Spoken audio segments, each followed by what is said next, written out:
3 Punkte fehlen noch unter dem schwarz-gelben Weihnachtsbaum. Wie die eingefahren werden sollen, erfahrt ihr jetzt in eurem Feiertagsmagazin. Ja, Weihnachten steht vor der Tür und zuvor haben wir allerdings noch einmal 90 spannende Minuten hier bei uns im Signal Iduna Park. Und damit ein herzliches Willkommen beim letzten Feiertagsmagazin im Jahre 2018. Ich habe einen ganz besonderen Gast heute bei mir auf der Couch. Da freue ich mich riesig drüber. Er gehört zu den besten Newcomer Europas. Übrigens der einzige aus der ganzen Bundesliga. Er ist einfach eine Rakete in der Defensive. Unser Spieler mit der Nummer 5. Achraf Hakimi. Direkt beim Debüt ein Volltreffer.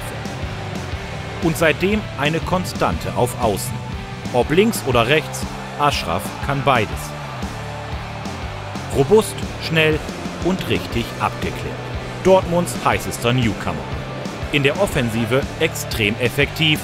6 Vorlagen, ein Tor. So darf es gerne weitergehen. Auf viele besondere Momente mit Achraf und Co. Ja, und ich freue mich natürlich besonders, dass er heute hier ist. Achraf Hakimi, ganz toll, dass du dir die Zeit genommen hast, hier in unser Studio zu kommen. Achraf, am Ende des Jahres hat man ja auch die Gelegenheit, vielleicht so ein bisschen zurückzublicken. Ein halbes Jahr bist du jetzt hier. Wie hast du die Zeit bisher erlebt? Bueno, yo me siento ahora, la verdad, que muy contento de estar aquí con el Dortmund, pero bueno, yo creo que si tenemos que pensar en el pasado, sí que ha sido un poco difícil llegar a este momento porque vengo de otro país, de otro idioma y sí que me tenía que acostumbrar y hacer todo esto y la verdad que ha sido un proceso difícil, pero la verdad que estoy ahora muy contento y muy feliz de estar aquí. Ja, du bist in Madrid aufgewachsen, hast bisher nur in Madrid gespielt. Warum jetzt der Wechsel ins Ausland? Bueno, yo creo que sí, la verdad que yo he crecido desde pequeño, he pasado todas las categorías inferiores hasta llegar al primer equipo y la verdad que ha sido un proceso difícil. Y bueno, yo creo que necesitaba un cambio en mi vida personal y futbolística, que era crecer como futbolista para tener muchos más minutos y luego hacer grandes cosas en mi carrera. Y yo creo que debía dar el paso ya y era el momento de hacerlo. Y yo creo que de momento me está yendo bien y espero que siga así mucho más tiempo. Ja, du wirst viel gelobt und warst bei der Wahl zum besten Nachwuchsspieler Europas unter den besten 10, Top 10 als einziger aus der Bundesliga. Was bedeutet dir das?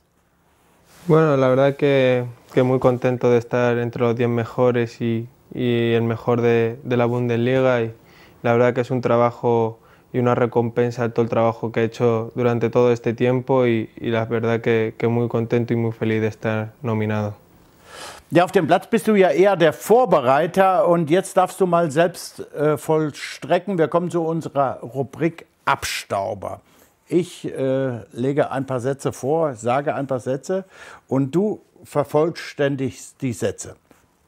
Der erste: Als ich das erste Mal in den Signal Iduna Park eingelaufen bin, dachte ich.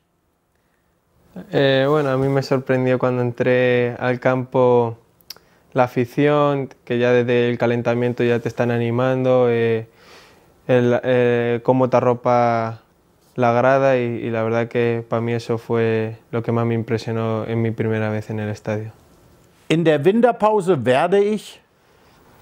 Voy a ir a ver a mi familia, a mis amigos, a mi gente y luego voy a coger un poco el solecito, que aquí hace mucho frío en Alemania. Achraf, aber ich habe gehört, in Madrid ist es auch sehr oft sehr kalt.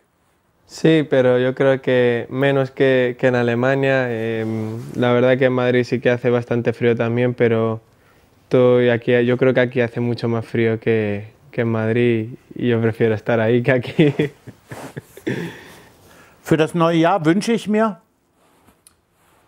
Bueno, yo deseo a nivel personal que siga todo como está yendo, mucho mejor y a nivel colectivo para el equipo y para la afición que la verdad que sea un año de grandes éxitos y que se cumplan todos los objetivos que tenemos marcados y ojalá sea así. Ja, Gesundheit wünschen wir dir natürlich auch und dem ganzen Team, möglichst verletzungsfrei zu bleiben in den nächsten Monaten. Bevor wir aber jetzt viel über das kommende Jahr sprechen, sollten wir noch einmal über das Hier und Heute miteinander sprechen. Momentan läuft es ja quasi nach Plan. So ehrlich muss man sagen, es läuft sehr, sehr, sehr gut. Bedauert man das vielleicht schon ein bisschen, dass es jetzt in die Winterpause geht, oder ist man froh darüber, dass man kleine Unterbrechung hat, kleine Pause hat, um durchzuschnaufen? Bueno, yo no sé si decirte que si es bueno o no por la racha que tenemos parar o no, pero yo creo que eso se verá después del parón y yo solo creo que para los jugadores sí que nos va a venir descansar y desconectar un poco mentalmente y físicamente y yo creo que es algo bueno tener ese tiempo de descanso. Ja, und wir blicken jetzt noch einmal zurück, kurz zurück auf das halbe Jahr, was die Jungs gemeinsam so erreicht und erlebt haben. Herbstmeister und Rekordbrecher. Borussia Dortmund dreht in der Hinrunde mächtig auf. Die Saison beginnt mit einem Blitzstart und einem artistischen Tor von Neuzugang Axel Witsel, dem Chef im Zentrum.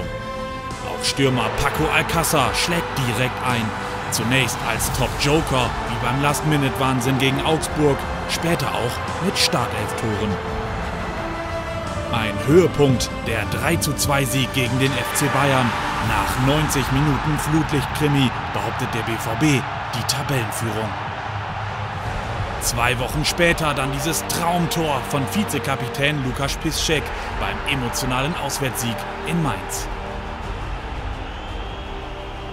Eine weitere Stärke, die schwarz-gelbe Defensive mit einem Roman Bürki in Bestform und einer kompromisslosen Verteidigungsreihe.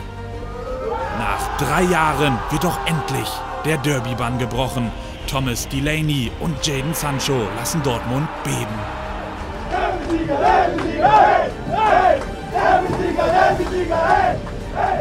Zur Krönung folgt die 4. Herbstmeisterschaft der Vereinsgeschichte, schon vor dem Spitzenduell zum Hinrundenfinale. Ach, immer wieder schön, solche Bilder zu sehen. Ja, du hast das Fußballspielen bei Real Madrid gelernt, einem Verein, bei dem das Gewinnen zum Selbstverständnis gehört.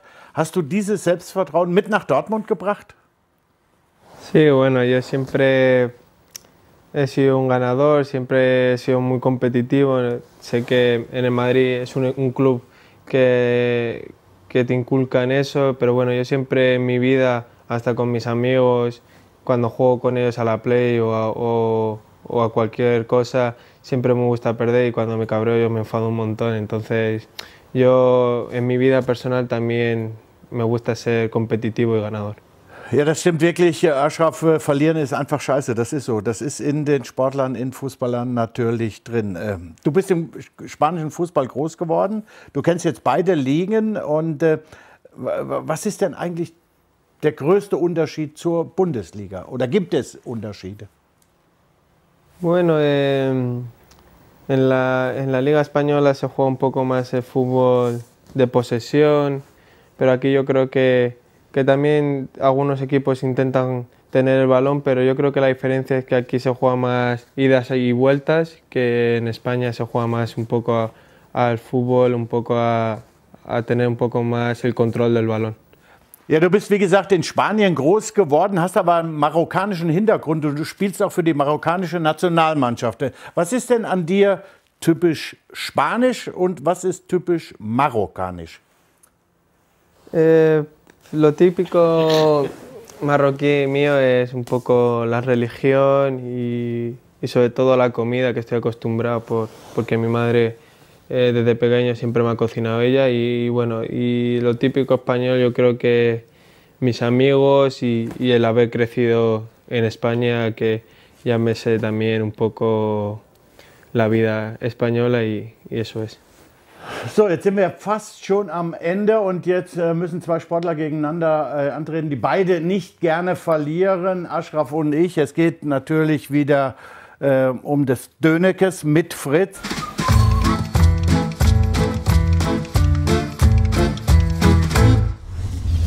Freitagabend, Flutlichtspiel im Signal Iduna Park.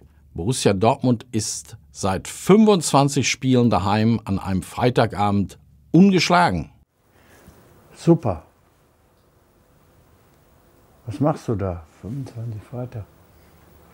War da nicht ein Spiel zwischen, was wir verloren haben? Ich sag einfach mal. Auch gelb.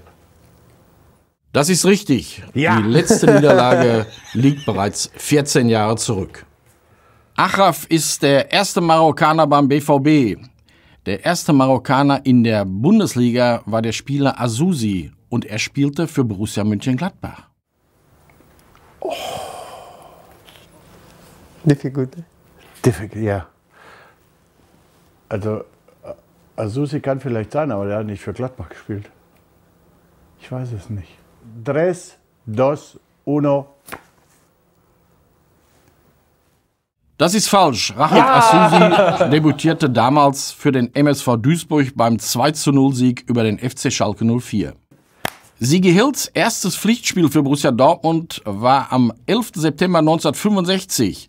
Borussia gewann bei der Mönchengladbacher Borussia mit 5:4 und es wurden 5 Elfmeter gepfiffen. In dunkler Erinnerung habe ich irgendein Spiel mit unfassbar vielen Elfmetern.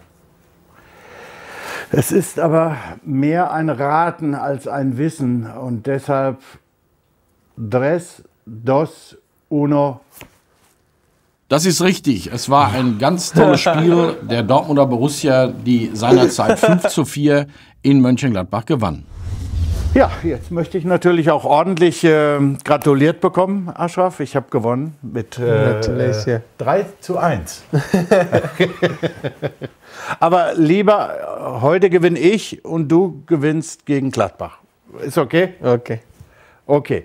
Wir haben ja eine ganz, ganz tolle Aktion bei uns auf der Internetplattform. Ihr geht auf Shop und Auktion und dort gibt es ganz besondere Dinge zu ersteigern. Meine Gäste bringen etwas mit und auch Achraf hat was ganz Tolles mitgebracht. Zack, da ist sie. Ihr denkt jetzt, ja, das ist nur eine Hose. Ja, ist es auch nur, aber eine ganz besondere. Das ist die Hose von Achraf, vom seinem ersten Spiel, wo er auch getroffen hat. Und die ist zerrissen und etwas ganz Besonderes. Und von so einem tollen Spieler eine Hose hier zu haben, macht uns natürlich auch stolz. Jetzt müssen wir mal gucken. Auf dem Logo könntest du vielleicht unterschreiben. Die könnt ihr ersteigern. Geht einfach auf Shop und Auktion. Da ist übrigens auch noch das Bild von Nuri zu ersteigern. Tolles Weihnachtsgeschenk, denke ich. Einfach mal so. Ja, das war's vom Feiertagsmagazin. Vielen Dank, dass du dir die Zeit genommen hast, dass du hier hingekommen bist. Wir drücken dir die Daumen für das Spiel gegen Mönchengladbach. Bleib uns lange erhalten, weil er ist einfach ein überragender Fußballer. Einfach eine Granate. Vielen Dank, Achraf. Mach's gut. Adios. Adios, amigo. Alles Gute. Ihr drückt die Daumen und ich wünsche euch natürlich auch ein tolles Weihnachtsfest. Natürlich zuerst einen Sieg gegen die Gladbacher, dann ein tolles Weihnachtsfest, einen guten Rutsch. Und ich wünsche mir, dass wir alle gesund 2019 uns wiedersehen hier bei BVB TV. Das war's vom Feiertagsmagazin 2018. Tschüss, macht's gut. Bis dahin, euer Nobby.